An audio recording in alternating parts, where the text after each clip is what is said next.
Hey everyone, Eternal Masters was spoiled in full today, so I will be doing a bit of a limited review. Usually when a new set comes out and is spoiled, I do a whole week of limited review videos to prepare people for the pre-released, but I'm not going to go into quite as much detail with Eternal Masters since it is a special set, printed only in small numbers, and it won't be available for us to draft for very long. However, I'm doing this video, which will talk about the best commons and uncommons in every color, and by the way, there should be timestamps in the description that sort of lets you skip to each color if you want to. And I will also, in addition to this video, I'll also be doing a review of all the archetypes in the format. Both of them should be up by the end of the day today. The next one might not be up until tomorrow, depending on how long it ends up taking me. The archetype videos do take some time to make and to record, so we'll see. But in this video, I'll be talking about the most powerful commons and uncommons in the set.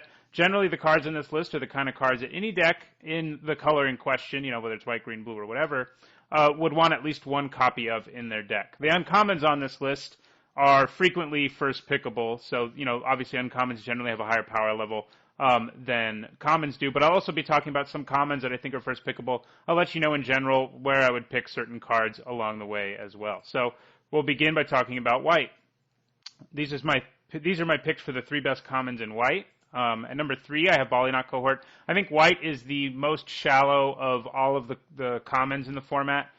It does have, I think, what I'll show you in a moment is what I think is one of the most powerful commons in the format, but its number 3 common is not very powerful. It's probably the weakest common on any of these lists, but it is pretty good in an aggressive deck where it can frequently be a 3/3 if you're a white aggressive deck, and it's also pretty good in the enchantment deck that has white in it because you can put auras on it, and obviously first strike is better and better if you have auras. But it's pretty bad in a deck that's not aggressive. It's just sort of a mediocre blocker in decks that aren't aggressive. And it's just not anything that exciting. I don't think every white deck ever really wants a copy of one of these. I think any aggressive white deck wants a copy of one of these, but I think it's weaker than most of the other commons on the list. I wouldn't pick it very highly at all unless, by pack 2 or 3 it's really clear I'm in a white deck and then a white aggressive deck, and then I would probably pick it up. At number 2, we have what I think is a better common, obviously, since it's ranked at number 2, and that is Kor Hookmaster. The Hookmaster was pretty good last time we saw it in Zendikar, and I think it will be pretty good here, too. A 3-mana 2/2 body isn't exactly ideal, but its Enter the Battlefield trigger is pretty strong. Compare it to Frostlinks from M15 and Stitch Mangler from Shadows over Innistrad.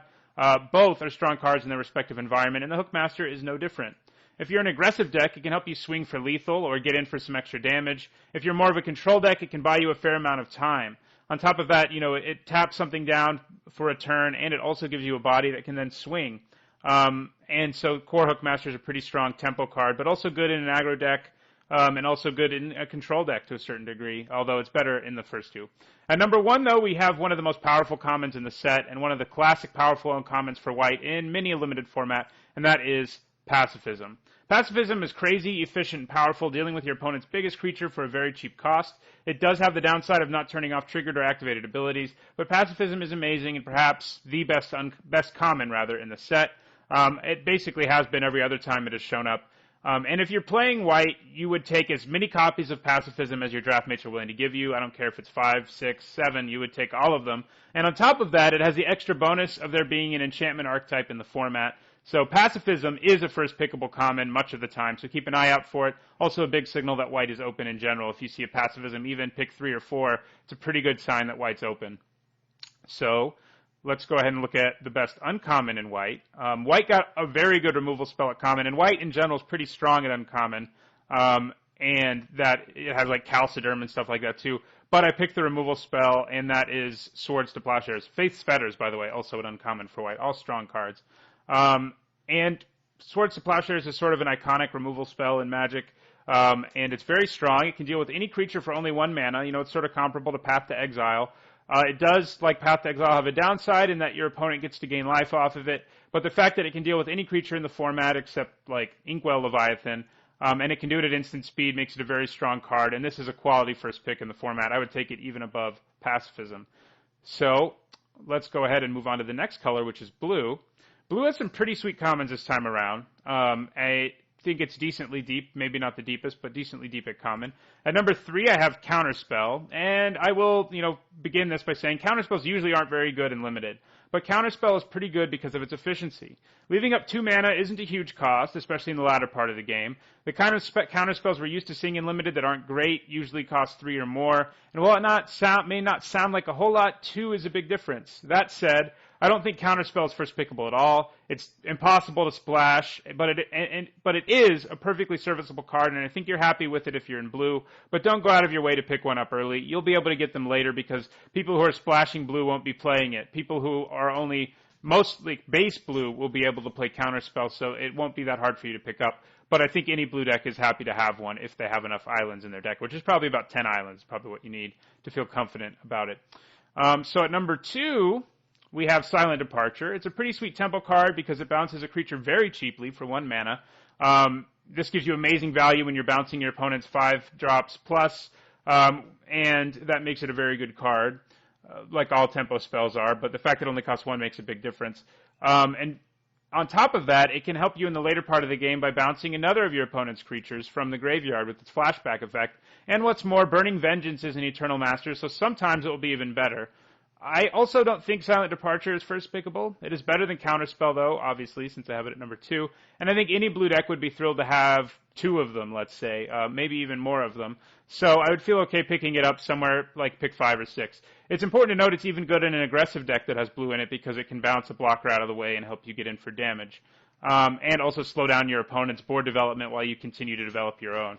At number 1, we have a card that I think is first pickable, and that is Mana War. That's right, the card that is so influential that any creature that is printed now that bounces another creature is referred to as a Mana War, has been printed in this set, and it's at common. And indeed, it is a great card in limited, just as most creatures that bounce things are. You get a ton of value out of creatures like Mana War, the same way you do from Silent Departure, only you are also developing your board when you play Mana War, in addition to bouncing a spell. I think the Jellyfish is first pickable in a lot of situations, though if you see a sweet uncommon or rare, I probably wouldn't take it. It isn't as strong as Pacifism is, but on the whole, I think blue's commons are deeper than white's. So what do I think is the best blue uncommon in Eternal Masters? Well, I think that it's Prodigal Sorcerer. I don't think blue's very impressive at uncommon at all, obviously, since Prodigal Sorcerer is the best blue uncommon. And, I mean, I'm belittling him a little bit. He is a good card. Tim, as he's often called, the Prodigal Sorcerer is a good card.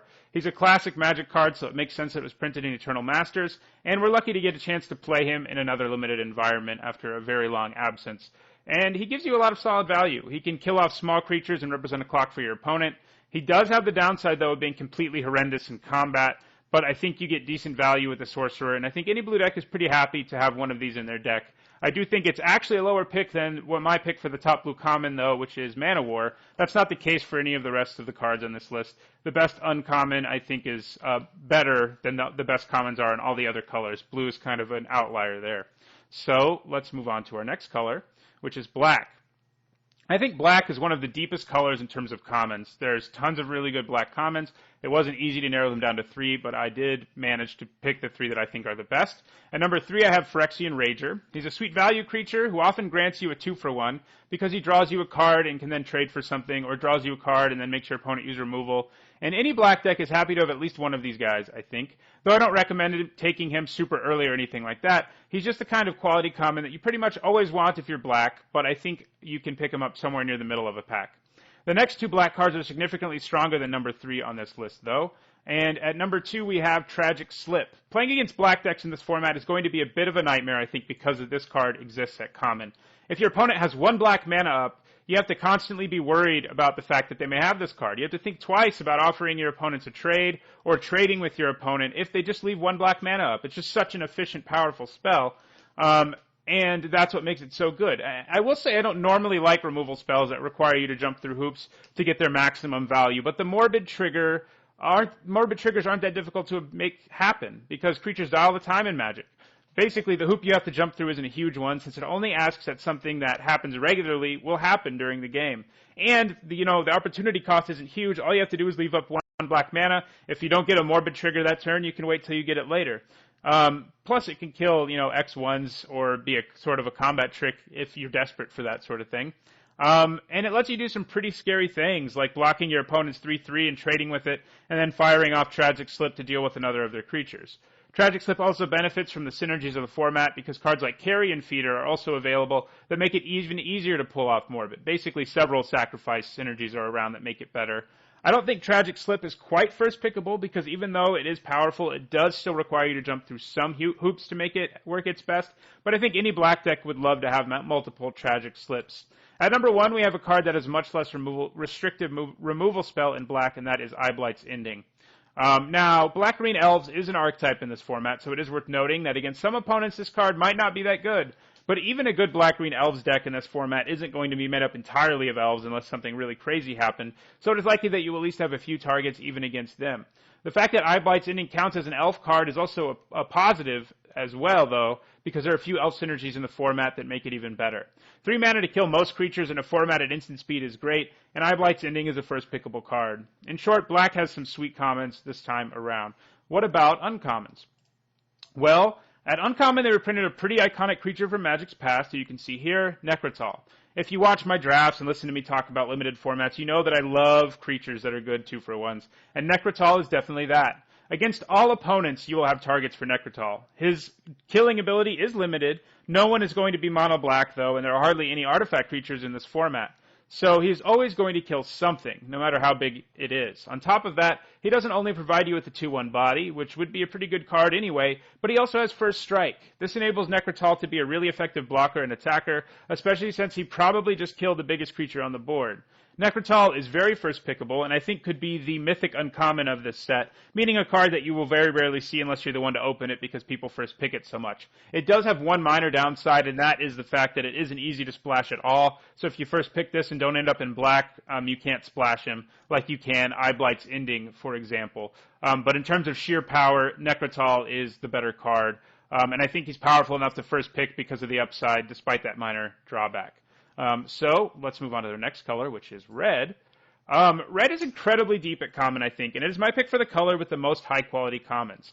I'm fairly confident about number 1 and 2 on this list, but several cards could have been at number 3. In the end, I decided on Sting Scourger. Though I think Mog War Marshal and Fervent Cathar are strong candidates, in the end, I think the value you get from Sting Scourger is too much to pass up. And this may be a reflection of the kind of draft decks I like to play myself because I love Mana War effects. And man, in this format, you can end up with multiple Sting Scourgers and Mana Wars, which is a tempo nightmare for your opponent. And I hope I get to live that dream at some point.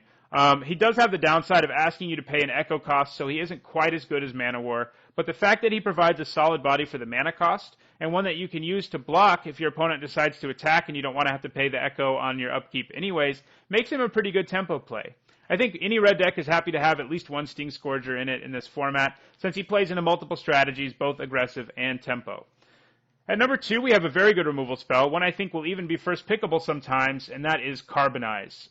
You can compare it, if you're a newer player, to cards like Touch of the Void, which we just saw recently. This is the same thing, only instant speed, and it's also red, which is actually relevant because there are a few cards in this format that have protection or grant protection, but it makes it a pretty sweet card nonetheless. And, it also negates your opponent's death triggers and things like that, which do exist in this format. So it has that bonus as well. Also stops reanimation things, which can also happen in this format. So it has a lot of things going for it. But you know what? Red has an even better removal spell at common, at least in my opinion, and that is Firebolt. Shock is always a good card in Limited, and while this one isn't instant speed the way Shock is, I think it makes up for it by being able to be used out of the graveyard later. And as I noted earlier, Burning Vengeance is in this format, making it even better than it would be otherwise. So, what's Red's best uncommon? Well, it's Chain Lightning. I was kind of hoping that they would print Lightning Bolt in this format, and they didn't, which was a little disappointing. But they printed the next best thing, Chain Lightning. Kind of a fixed Lightning Bolt. Chain Lightning isn't instant speed, and you usually shouldn't play it if your opponent has double red mana up. Although, if you also still have double red mana up and will win the Chain Lightning War in the end, it's not so bad. Important to note that the whole card gets copied, including the ability to copy it. So you can that's sort of a cool flavor thing. It can just go back and forth if you're 2 players heavy into red, I guess. But it's still a highly efficient removal spell that can also dome the opponent. With all the sweet burn spells at common and uncommon in this format, I think sometimes it will be possible to draft a burn deck if you get the cards for it. And 1 red mana to do 3 damage is great. It's highly efficient, can kill a lot of things in any format, including this one. So let's move on to our last color, which is green. Green, I think, is the second shallowest color at common, I think, after white, but it still has some solid commons. My pick for the third best green common is Roots. Basically a green version of Sleep Paralysis, Roots is a solid removal spell. It cannot be attached to creatures without flying, though, the way Sleep Paralysis can, and that is something you should take into account when one of the archetypes in this format is flyer heavy in blue-white skies. It is a bit clunky and a bit restricted, but it is green's only removal spell in the format, and I think most green decks feel okay about having one in their deck, though getting past one might be a little bit risky, though having a second one in the sideboard seems pretty solid. It also benefits from the fact that there's an enchantment archetype in the format.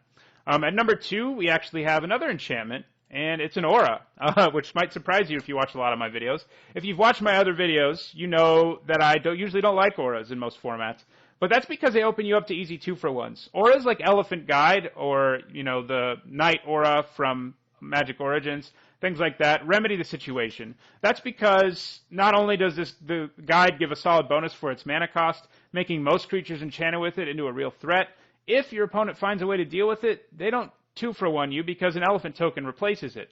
That said, it does still have its limitations. It is important to learn the costs of all the instant speed removal in the format, because if you play Elephant Guide on a creature who can die to instant speed removal that your opponent can cast, you will get 2-for-1s. I wouldn't first pick Elephant Guide, but it's a pretty high pick for me, especially because green-white enchantments is a thing in this format, and it gives you a lot of value. It gives you a 2-for-1 in a way, because your opponent has a harder time dealing with it, and you get an elf out of the situation. Not an elf, an elephant.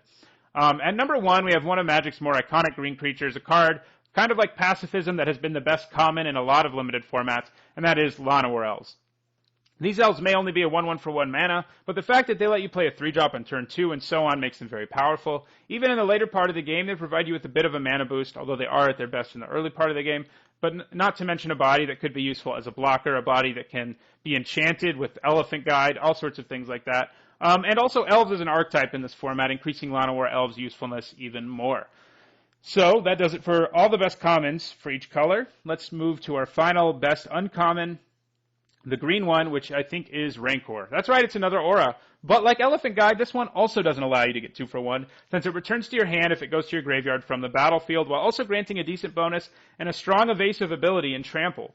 One should note, though, that if your opponent blows up the creature you target with this in response to you casting Rancor, you still lose your Rancor, it won't come back. So some of the same rules that apply to Elephant Guide apply here as well, although this is important to note. This doesn't give you as big of a tempo hit because it only costs 1 green. Still, though, you don't really want to lose your Rancor because it can keep coming back. What's more, there is an Enchantress effect in this format at Uncommon, when an Enchantress effect is the ability to draw a card anytime you play an enchantment. And that makes Rancor even stupider. If you can really assemble the green-white enchantment deck, Rancor just becomes ridiculous. It draws you a card every time you get to play it, grants other bonuses, things like that. Well, that does it for my picks for the best commons and uncommons in each color. Later today, or maybe tomorrow, I will also be posting my overview of the archetypes in this format. What did you think of this limited review? If it was helpful for you, don't forget to click the like button below. If your picks differ from mine, let me know in the comments. Discussing all of this stuff is great for all of us. It helps us be more prepared for this limited format. And if you want to keep getting limited review videos every time a new set comes out, don't forget to subscribe if you haven't already. Thanks for watching.